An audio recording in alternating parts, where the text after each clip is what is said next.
This is Lada. Welcome to Multidimensional Video Marathon, happening simultaneously on Lada Ray channel and Timeless Empath Readings channel. Thank you for liking, sharing, and commenting. If you're new, subscribe so not to miss many surprises coming your way.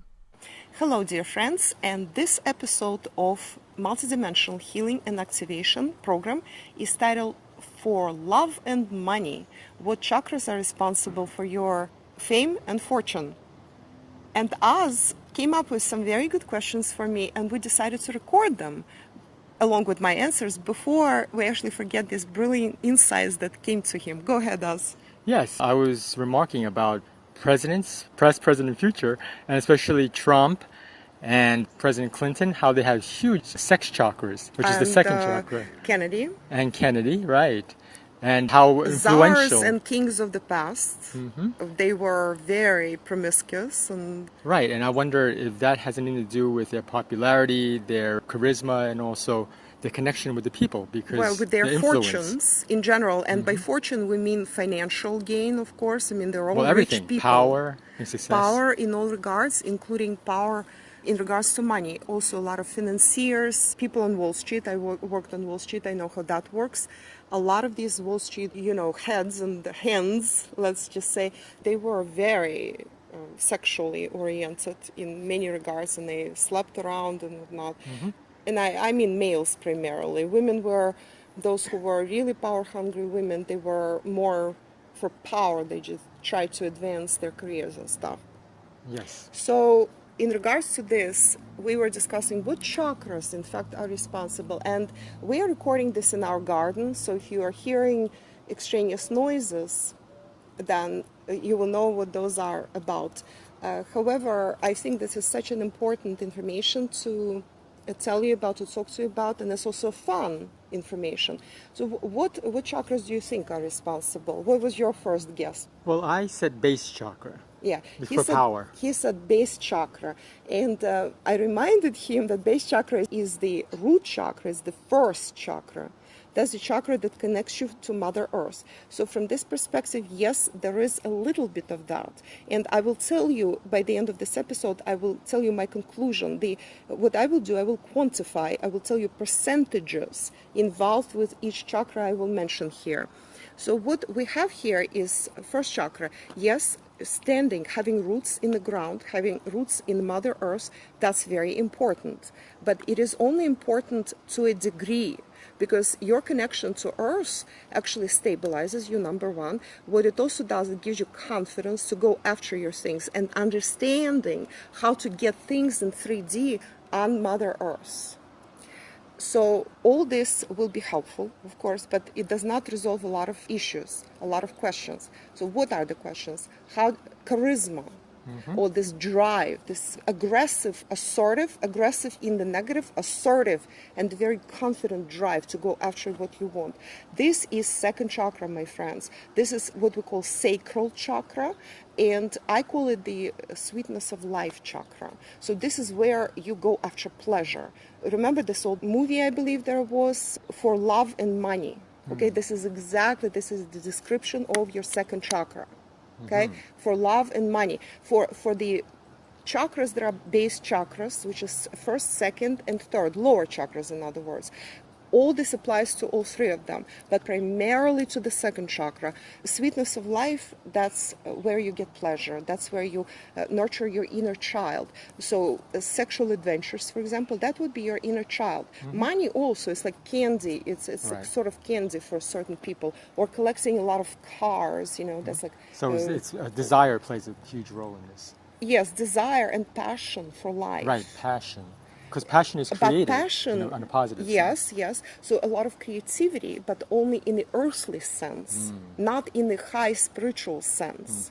For example, not writing, not what I do. Right. Sure, there is certain amount of second chakra involved in the assertiveness. You've got to be assertive, and I have to have that confidence of sorts, right? When my confidence oftentimes tends to be, again, settled in higher chakras, heart chakra and above, and so you perceive me differently. You know immediately whose second chakra is like oversized, is humongous, okay? And you gave examples already. Well, especially your personal experience with Castro, Fidel Castro. of Fidel Cuba. Castro, exactly. Oh, huge second chakra. But here we're progressing to the third chakra. And I will tell you that third chakra, which is the power center or the solar plexus chakra, plays a big role as well. Not as big as the second chakra.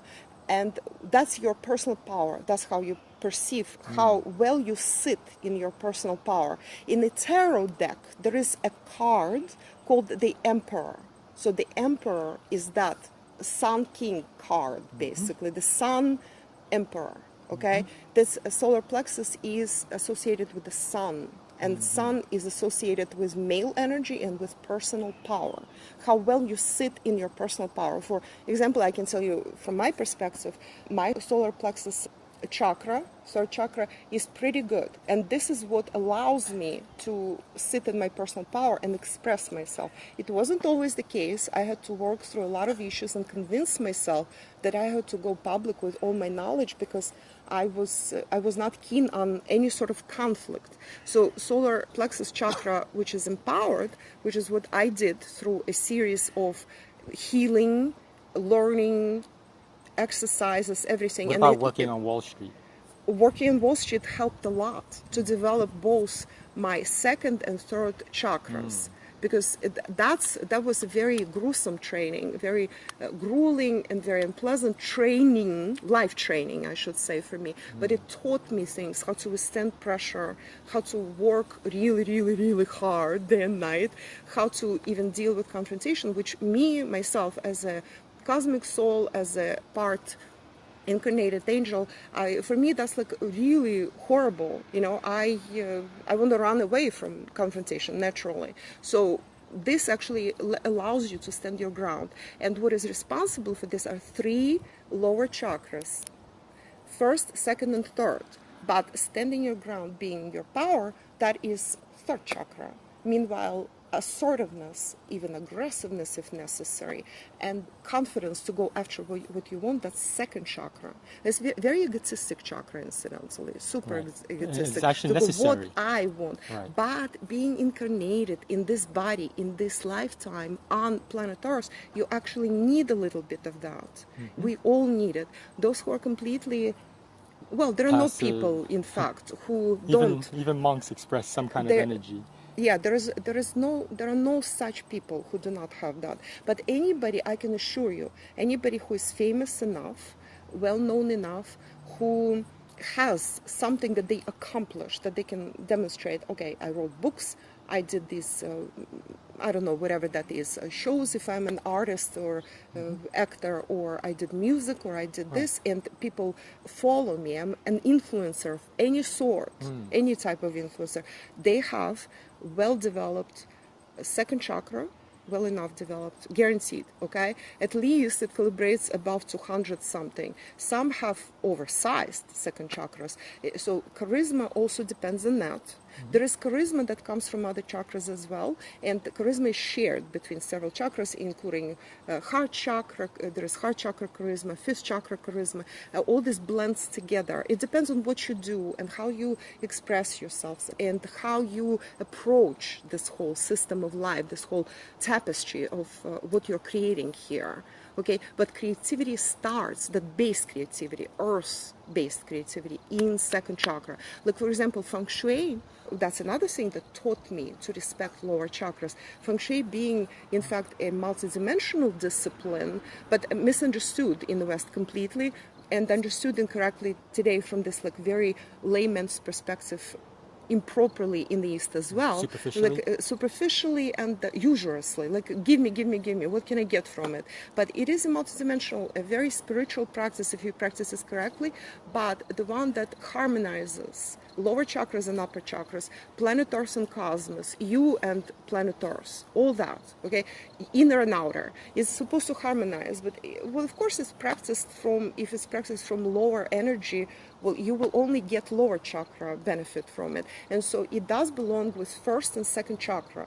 Base chakra, which is stability on the planet Earth, how well you actually see yourself here, how well you're settled here. And in addition to that, it is also the second chakra, Okay, power center also applies here. So higher chakras are not involved if you are perceiving feng shui as, from a userist point of view. Same with anything else. You can perceive everything from a multidimensional, the wholeness point of view, where you take care of all of your chakras, your entire energy body, and you can, in fact, you can perceive it from either higher chakra point of view only, and that denies the experiences of the lower chakras, which are equally necessary if you, in fact, are incarnated and living this life. Or you can perceive it strictly from this like earthbound lower chakra point of view, and then, of course, you're missing out on the entire cosmos, for lack of a better word. So, again, I want to quantify. I can actually give you percentages. I calibrated percentages distribute as what proportions, and here they are. Second chakra, sacral chakra, 60%, about 60%. Wow. Okay. Third chakra,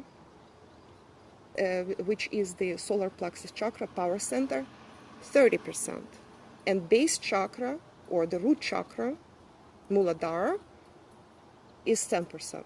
These are percentages, okay? So keep that in mind. When we are talking, also, of course, if somebody might say, well, but I have like a wonderful, say, sex drive, and I'm fine with my inner child and all that, but I'm not rich.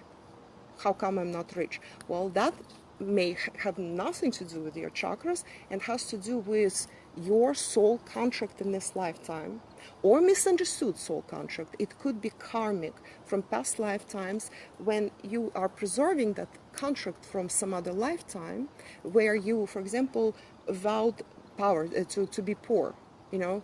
You took a vow of poverty, for example. Somebody else might have taken a vow of celibacy in the past lifetime, being a monk, for example, or a nun. And so they are continuing to live out that without even knowing they're living it out. And they wonder then why, in fact, I am not either doing better financially, or why, in fact, I am all alone and I cannot meet anybody. And we discussed how to clear that karma, and that's at least the first step.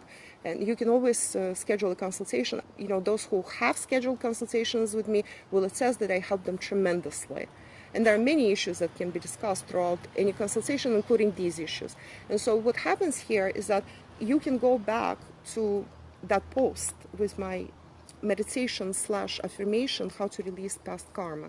That was several weeks ago that I posted it for you. It's right here on Patreon. Go back and reaffirm that and do those meditations daily for as long as necessary, in fact. And you can add your own words to that, your own issue maybe that you need to clear that is more specific to you. But I designed that affirmation specifically as a broad range, all spectrum affirmation for past life, clearing past life karma, clearing the debris that you are retaining that you don't need in this lifetime anymore, and to clear out anything from this lifetime as well. So that's a very well-rounded affirmation that just go back to it, and even if you rephrase it, just keep the foundation of that affirmation as is, because it is designed as a broad spectrum healing technique. Excellent information. Also, I'd like to ask, for worldly, earthly success, is it necessary to have all three lower chakras balanced and working optimally? It really depends on what people are after. There are very successful people who are in fact monks or nuns, and I will give you two very good examples. Pema Chodron, who is a nun, Tibetan nun, Buddhist, and Thich Nhat Hanh, exactly, thank you. So Thich Nhat Hanh, again, also a Buddhist monk from Vietnam. They are very successful in their own ways. Also there is Eckhart Tolle. That's another example of a spiritual teacher who is quite successful, very well known. And these people do not, they really, let's just say, underemphasize their lower chakras. But they do have good, solid power chakra, which is the third chakra. Right, they and connect. their charisma, They're connectors. you have to have at least third chakra working well. okay, which already connects very closely to the fourth chakra, the heart chakra. And what is heart chakra? Heart chakra is your heart, and these people have very solid, very high-powered heart chakras. Well, Mother Teresa, we can give another example of the same. Huge compassion. Yes, spiritual. So there is charisma that can be based on the heart chakra. Like, for example, well, as I gave you these examples, these are all valid, all four of these that I just told you about. But in my case, like say, my charisma is based primarily on heart chakra, okay? Because it's humongous, it's just really, really huge. And it supports a lot of everything else. Remember how Rose, we met with us a long, long time ago. That was the early 2000s in a class that was face reading and aura reading, wasn't it? With Rose. And her name was very funny, Rose Tree. And she actually introduced us to, not that we didn't know about these things already, but she was a funny girl, funny teacher, kind of, sort of. But we are grateful to her because through her we actually met. And she was telling me that my heart chakra is too open, she was telling me. That my smile is too big and my heart chakra is too open.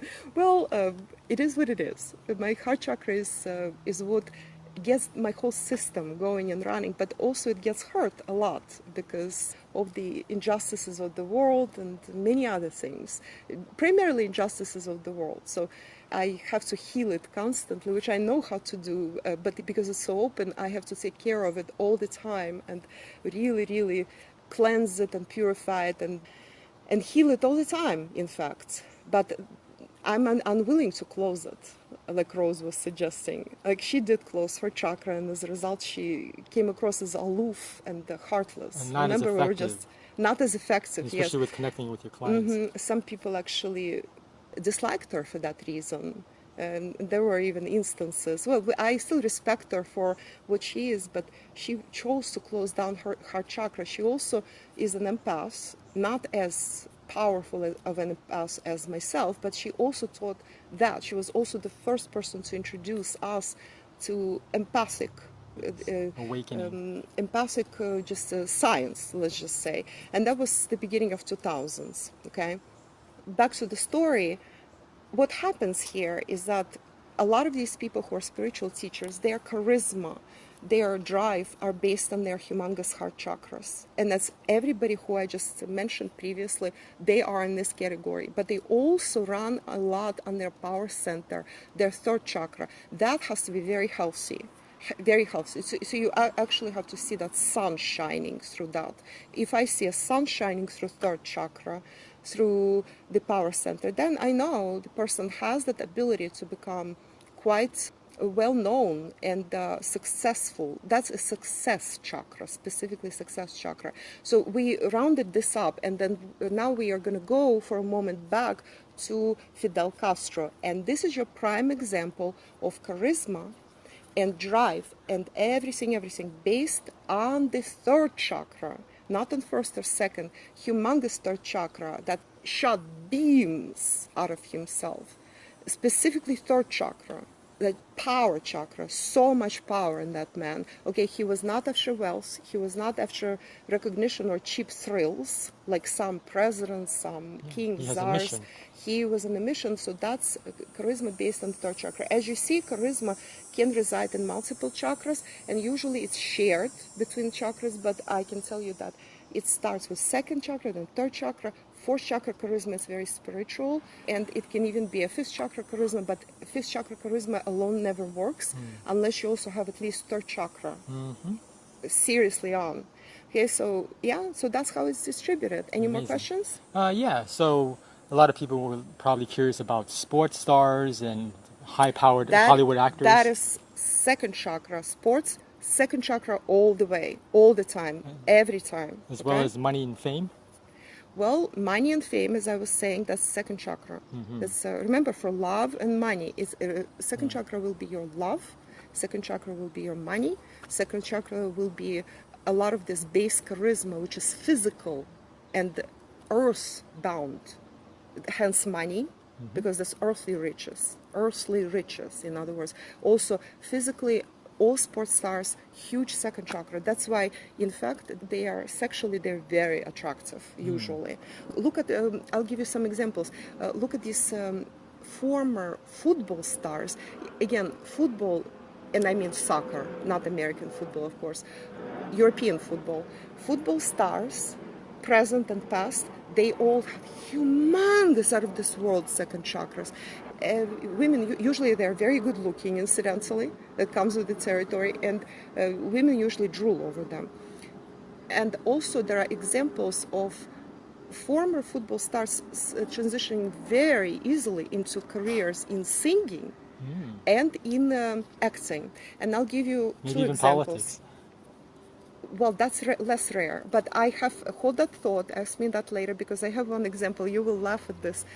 Actually, I have more than one example of boxers and this like fighting champions transitioning into politics very successfully. It's hilarious, as a matter of fact, but I'll give you examples. Just hold that thought. But back to football, so I don't remember who I mean. There is this Julio Iglesias, very successful. I believe Julio Iglesias. Yes. My Spanish and European friends will correct me, I'm sure. A very successful singer from Spain. I actually even have his CD. I used to like his music a lot. He was a football star before he became a worldwide known singer and a singing star and acting star too. Then there is Italian actor of from the times I grew up. In fact, I don't remember, 70s maybe. Celentano. Oh, he's a singer. He's a singer, but he also was an acting star as well. Adriano Celentano, that's Italian. He was a football star before he became an actor and a very highly powered singer. Also used to like his music when I grew up. He was actually very popular in Russia, in the Soviet Union when I grew up, which was probably 70s, if I'm not mistaken. He was. So how would you empower your second chakra if it's low? Well, that we will be discussing in future episodes. Okay. And again, Have more sex? That too. Well, that's not the only thing, but you always have to honor your inner child. That's why I call it the sweetness of life. There are many other things, and we will be discussing them as we go throughout our future episodes. We really wanted to record this for you as a bonus for our entire MHAP program and for our Multidimensional University, because I think you guys deserve to know, to have these extras, these extra bonuses. I thought this was a really nice episode. I want to mention before we complete this about the boxers and politics. Yeah, clips. Boxers, okay, so in Russia we have Nikolai Valuyev, who is a former, I believe he's heavyweight champion in boxing, if I'm not mistaken. I may be a little bit wrong. I know he's heavyweight. He could be some kind of martial arts, but I think he's a boxer, actually. Yeah. And Nikolai Valuyev is now one of the deputies of the Duma, and a very famous one. And people, you know, go Google Nikolai Valuyev and pull up his picture. You will be shocked. He looks like what we think are Neanderthals. Oh, really? He has that look of this primordial man with, and people constantly joke that, you know, if he asks to pass the money, like in a shared taxi, there are shared taxis in Russia called minibuses. So there are like 10 people that fit into that minibus. So a joke goes like this. Nikolai Valuyev from the back seat is asking to pass the money, you know, meaning pass the money for the ticket to the driver. And everybody in the taxi did to him. That is, okay? Well, that's how big he and threatening supposedly he looks. But the guy has the kindest heart, incidentally, and he's very well spoken and very intelligent. People come to him for advice. He's thought out as a speaker and advisor. He's a very good speaker, highly respected, as a very balanced and really with good heart. You know, very charitable, and he's actually terrific as far as lawmaker goes. You know, so that's one example. Remember Muhammad Ali? He was very active politically, wasn't he? Well, another boxer right there. And this is the funniest example because you know who is the mayor of Kiev? Do you know? Klitschko. There are two Klitschko brothers, and about Klitschko, they joke that he cannot string two words together not to get himself in trouble. And there are jokes about how badly he speaks, and examples in Russia. I can't even repeat them because they don't make any sense. So he's apparently a poor speaker. But he is a pretty high-powered politician. He's considered not very intelligent, but he is in politics. He's right up there.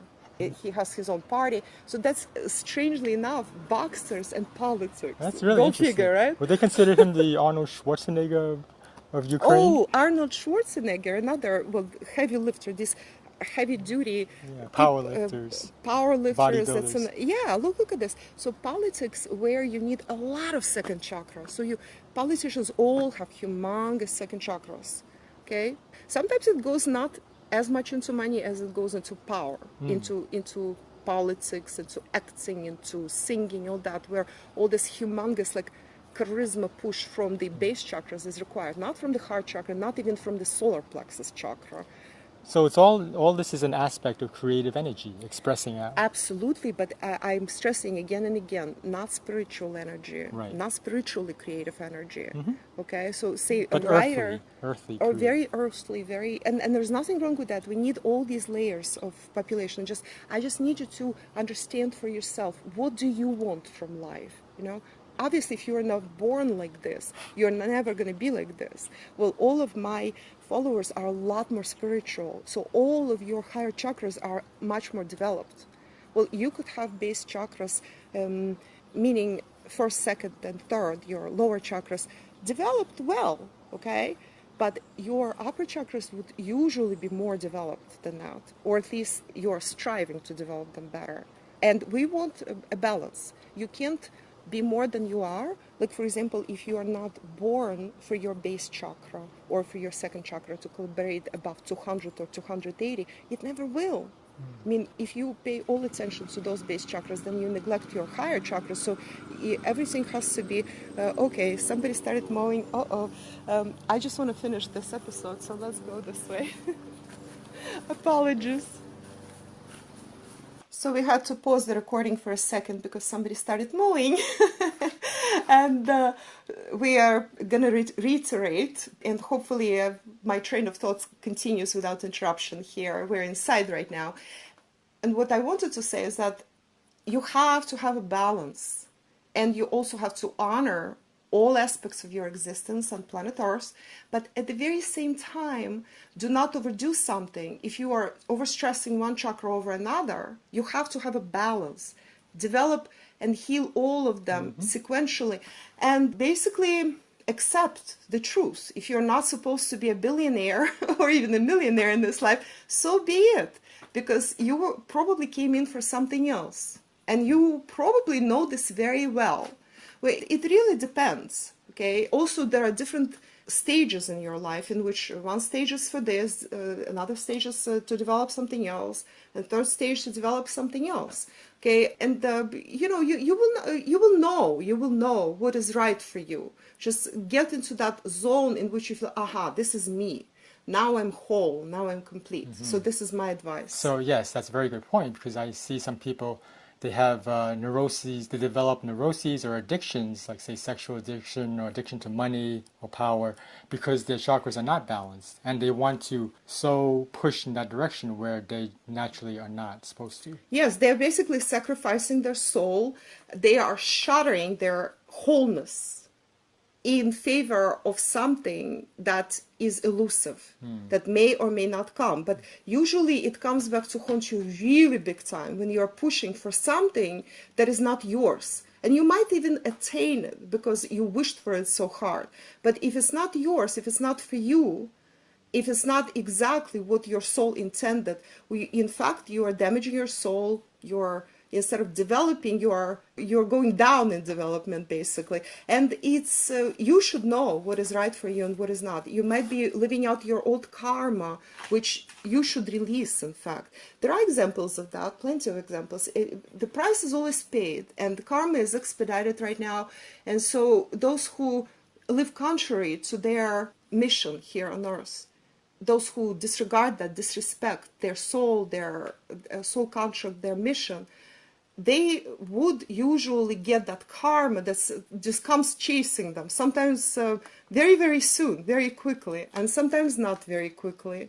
I have this example of a reality show star in the UK. She is deceased now, but she was famous in the UK. Do not remember her name whatsoever, but she was so 15 minutes of fame, power hungry, that she was going on all shows and she was everywhere, and she won some kind of reality show in the UK, so she became that star. And then she suddenly... Sounds like the Kardashians. Yeah, but Kardashians probably came in with that kind of mission, believe it or not. I mean, because they're feeling pretty comfortable in all this. But this young woman, then she suddenly, something happened to her. I forget what kind of disease, which was really bad disease, that happened to her. But I saw her in a wheelchair, and then shortly after she died. And some people, she had a lot of fans in the UK because of those reality show wins. And some people were like, "Oh, we will miss you. You were such a..." Like, she bought her soul, in other words. She did pay with her soul to be in those reality shows. It is a brutal thing to be in those reality shows. You have to bar her soul, bear her soul in order to come across to the audience. That's your charisma. So you overstrain all this. And then it doesn't last very long. Of course, she died. She contracted some kind of major illness. I forget what it was, cancer, leukemia, something, because she was overstretching herself, overdoing it. And not in a good way, because what did she learn through all those shallow experiences? She inspired some other people, but how? How could she inspire? She was a very scandalous personage, in fact. So I don't know what, in fact, was developing there. I cannot tell you anymore. I don't know details. If we have any British listening here, maybe you know. Bottom line, yeah, that's what happens. So we all have to be careful and reasonable about it. So the whole point of karma and learning lessons is actually to live consciously. Is that part of it? Learning lessons, yes. The point of karma is if you are refusing to learn your lessons yourself through wisdom. You learn the lesson, you know, you thank the universe for letting you learn this lesson, and you acquired that wisdom. So you grew, you made a step up spiritually, your soul grew, your soul advanced to the next level, maybe graduated to the next major level. And that's how we erase karma. Any sort of lessons can become karma or may not become karma, because if you are taking any lesson that comes, any hardship that comes your way with grace and work through it, and there's no like surefire recipe for anything. It's always different. This time is this way, another time that way. Sometimes you may not need or should not engage in any confrontation with anybody and should walk away. And that's the best lesson. And sometimes it's the opposite. You need to engage in that confrontation. Even your whole system is against that, and you need to stand your ground, and you need to teach somebody a lesson, okay? So, and that could be your lesson. So there's no like one recipe for everything, for every situation. We spoke about that. There's no black and white, you know. Even in the 3D world. It's more than black and white. It is, everybody has their own lessons. If in the past, and again, this is not a recipe for all of us, but a situation, hypothetically speaking, such as somebody has been a bully or has been assertive and always replied, and walk away and learn a lesson through walking away from a confrontation. Well, US could learn this lesson big time right now. Okay, speaking of countries, but that applies to many men who tend to fight. I believe that's why we have Trump. Well, Trump could learn a big lesson here, in my opinion, seriously could learn this lesson. Well, he fought all his life. He was always this like very confrontational, but isn't he supposed to direct the U.S. away from all these conflicts? But look at the conflicts he is developing with all these countries, trade wars. But that's the dark state. Well, this is, well, who's signing all these documents? Dark state or himself? Whose signature is under all these trade wars? They share the responsibility. Well, listen, it doesn't matter who shares the responsibility. We're just giving examples. Incidentally, I am developing... It's going to be either a series of posts, maybe an Orshift report, also serialized, about trade wars the U.S. is conducting against Russia, Turkey, Iran, China, etc. Or even Germany and Europe. So that's going to be a separate series, which will be Earthshift perspective oriented. And that's going to be coming too. So to conclude this, I was just saying that different examples, I'm giving you examples of how, somebody who shied away from conflict all her life may need to sometimes go boldly and just stand the ground when even when everything is saying, oh my God, I really don't want to engage in this confrontation. But sometimes it's actually necessary to learn a certain lesson. Even if you hear in response, ooh, you're a bad person or whatever. And some people would perceive it because their egos are hurt by a response that was required. Well, I'm referring to my recent, I had several recent situations like this, but this is something that was very alien to me. Any sort of confrontation, even a slight one, even a perception of a whiff of a confrontation, just telling somebody, no, you're wrong, or this is not how things should be done, or just pointing out their own fallacy in a comment, in response to a comment. Even that was too much for me to bear. But I sort of had to develop it in the past few years, and especially in the past year. I guess this is one of those lessons to learn. And this will also go away. This lesson learned, thank you very much. Now let's move on. It's interesting. So that's how ego relates to the lower chakras. Well, ego is necessary, and fear and ego are very closely related. Fear of confrontation is related to ego, of course. I mean, how will people perceive what I'm saying? Oh my God, what if somebody doesn't say thank you for the lesson that I'm teaching them, but instead decides to bash me? And this can happen, but just gotta roll with the punch. What are you gonna do? I mean, Good point. Well, that's coming from wisdom. Yes, absolutely. You've got to take it as, and mistakes also happen. We also make mistakes. We all do. And sometimes a mistaken thing is said to somebody, maybe it shouldn't have been said, maybe. But also learn from that. Lots of lessons to learn. And so I believe this is all for today. We really wanted to share this with you as quickly as we could. And we hope you enjoy it. Yes, bye everybody.